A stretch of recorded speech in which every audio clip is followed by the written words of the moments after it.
Now to an update. The EMS workers accused of killing a patient will have separate trials. Peter Cadigan and Peggy Finley are charged with first-degree murder in the death of Earl Moore Jr. Moore died 3 years ago after relatives called an ambulance. The coroner ruled the 35-year-old died from compressional and positional asphyxia. Prosecutors say Cadigan and Finley put Moore face down on a gurney when they were not supposed to. Now, the judge ruled today their trials can be held separately. News Channel 2's Monique Davis was inside the courtroom. She joins us live now to break it down. Monique. That's right. They say having a joint trial could lead to finger pointing, saying their respective clients shouldn't be blamed for the other's actions. For example, Cadigan's lawyer says Finley said they didn't take Moore's vitals, but according to Cadigan's attorney, he was outside at the time. Meanwhile, Finley's attorney says she wasn't the one who strapped Moore's face down on the gurney. Despite the state pushing for a joint trial, the judge sided with the defense. As officers of the court, the attorneys for Ms. Finley and Mr. Cadigan have indicated that such antagonistic defenses do exist, and that's the way that they intend to present the case in this matter. The prosecution will now have 14 days to decide who will be tried first next May. Now, Earl Moore Jr.'s family was inside the courtroom today, and they were not happy with the judge's decisions.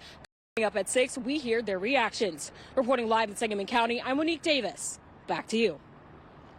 Thanks, Monique. Now, their joint trial was scheduled to start yesterday, but was delayed last month.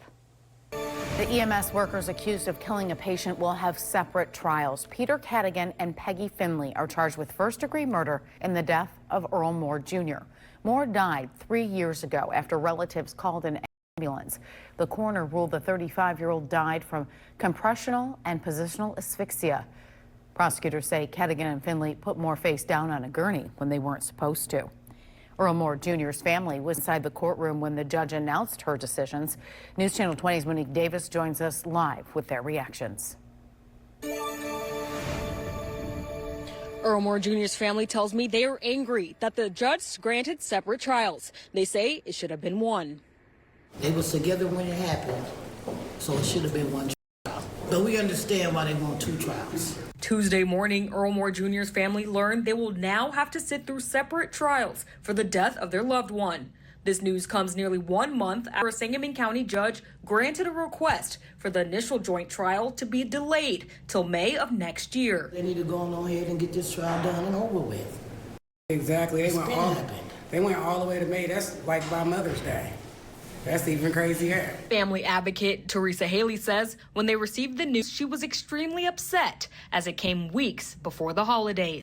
We were going back into Thanksgiving holiday, and it was just a few years ago when Earl died, and they were released before the holidays. And one of the things that Earl says is they get to go home to their family, and we still don't have Earl.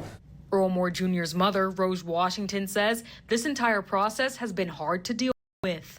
I hurt every day for this. My son ain't never coming back. Never. And we still went through this, and this happened years and years ago.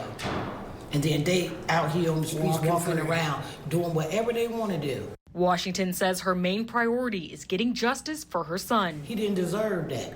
I don't care what he did. He didn't hurt anybody. He just laid on a gurney. If they turned him over, maybe that wouldn't have happened. Maybe we wouldn't be here right now. As Earl Moore Jr.'s death anniversary approaches, his family says they will be sad, but they will continue to live on. Reporting live in Sangamon County, I'm Monique Davis. Back to you. Thanks, Monique.